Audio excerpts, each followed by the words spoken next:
Hello, my name is Kostandin Tashko and I'm a pianist from Albania.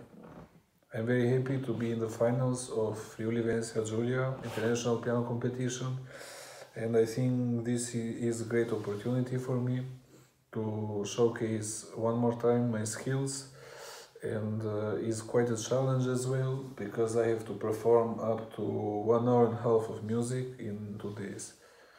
And I'm looking forward to see all of you in Chile and to perform in Teatro Zancanaro.